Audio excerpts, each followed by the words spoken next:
haddaba afayeenka madaxtooyada Somaliland mudane Xuseen Aadan Ciga Xuseen Dayr oo warbaahinta qaranka la hadlay ayaa ka hadlay waxyaabahaasi iyo shirka golaha wasiirada Somaliland waxyaabaha ka soo baxay ee lagaga wada hadlay waxaanu kaga jawaabay afayeenka madaxtooyada Somaliland arintaasi sida tan bismillaahir rahmaanir rahiim maanta oo ay bishu tahay 17kii bishii 8aad 2017 shirkii golaha wasiirada oo shir gudoominaya madaxweynaha jamhuuriyadda Somaliland waxa lagaga hadlay laba qodob oo muhiim ah qodob waxa weeye qaadashada kaarka gobolada Sool iyo Sanaag iyo habka ay uga socoto waxa warbixin madaxweynaha warbixin aad u tafatiran oo faahfaahsan ka siiyay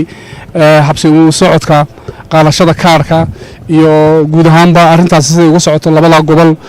wasiirka qorsheynta qaranka Masar Qabyatire محمد آدم إبراهيم قبيتره iyo wasiirka wasaaradda madaxtooyada Maxamuud Xaashi Cabdi guud ahaanba labada wasiir waxay si faahfaahsan oo qoto dheer uga hadleen sida labada gobol ay uga socoto diiwaangelintu carqaladaha ay la kulmeen guud ahaanba waxyaabaha u baahan in laga taxadiro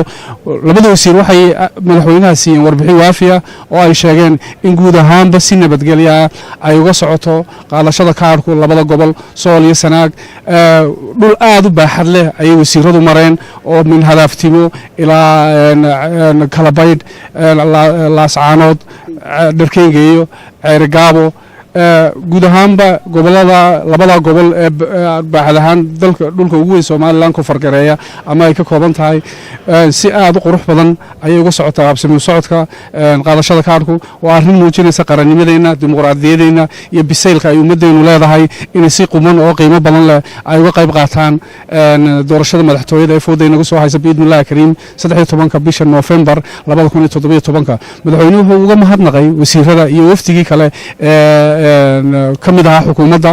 sida ay uga hawlgaleen isla markaana ay ugu guntadeen in nabadgelyada iyo deganaanshaha iyo xasilloonida ummadii kaarka qaadanaysay loo sugay amaanta iyo mudnaantana waxa iskala shacabka labada gobol ku nool guud ahaan qaranka Somaliland ayaa mahaddaasi madaxweynuhu soo jeediyay